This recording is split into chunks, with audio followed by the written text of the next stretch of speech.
Good afternoon, everyone. Wynn Brown with our Heywood Healthcare COVID-19 and weekly update for staff and the community. It is New Year's Eve, and so I hope everybody has a happy and safe New Year's holiday, and make sure that you be careful out there on the roads if you're going to be driving later this evening, and if you're going to be out partying, please make sure you have a designated driver as well. At the Brown household, we're having curry that my daughter's making. I'm sure we'll have a glass of champagne, and I'll probably be in bed by 10. So don't worry about our family. We are early to bedders on this holiday, and we'll be up tomorrow doing some outside activities.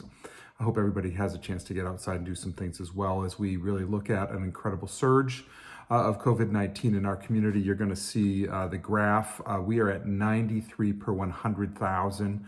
Up 12.6 points from the week before, well ahead of the state. I've got a graph here as well that you'll be able to see by community. And so we just have incredibly high testing and positivity every day. Yesterday we had 184 positive tests that were processed through the Heywood lab alone. This does not include testing that happened by community members outside of our region, nor does it include any of the rapid tests that people might have found out they're positive on as well. We've tested over 132,000 specimens in our lab, which is just amazing. And I've told you before that when our lab was surveyed by our accrediting agency, they said they'd never seen a lab our size do so much testing in a community hospital. And so that's a shout out to our team for all the work that they're doing. So please be careful out there, wear your masks, get your booster if you haven't gotten one. And for goodness sake, if you for some reason haven't gotten your vaccine yet, get it done. We are full at Heywood Healthcare. Our census is full, our ICU is full. All those patients have COVID. And so we really need to make sure that we keep from getting pushed over the edge of being completely overwhelmed. And, we have very limited bed capacity, the whole state. We've been getting calls from around the state asking if we have any capacity, which we do not, especially ICU beds. So please be careful, wash your hands, socially distance, wear your mask, do all those things we talk about. And do your best to stay healthy.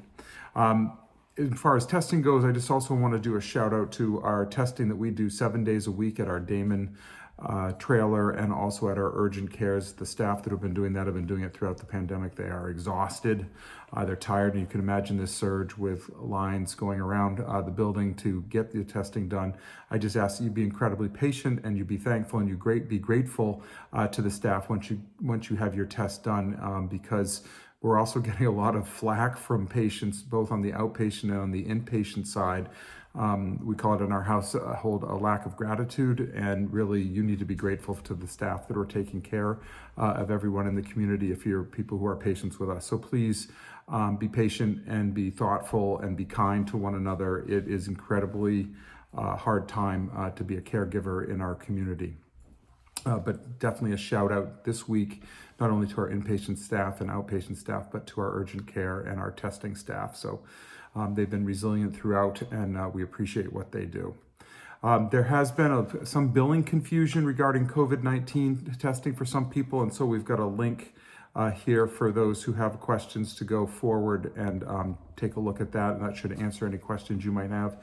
And also, as I've mentioned, the National Guard is on our campus now. We have 9 National Guardsmen and Guardswomen working around the clock for us on multiple shifts in the areas of patient observers in our ER primarily, security support, in-staff transport, and greeting at our main entrances. And it really is lightening the burden for us to make sure that we can continue to care for everybody and look after everyone in our midst. So thank you for that.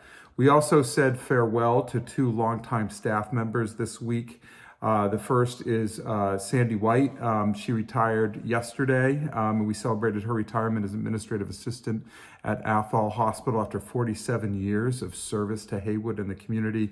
Clearly, Athol won't be the same without her there, but luckily she's already signed up to be a volunteer in the gift shop, and so we'll still see her around, and we appreciate that. I got to see her last week, and she was training her successor to make sure that everything would continue without a hitch. And then on the Heywood campus, Sally Martin retired after 21 years of service. She started off in our as an echo tech for us per diem in January 2001 and took a full-time echo tech position in December 2002.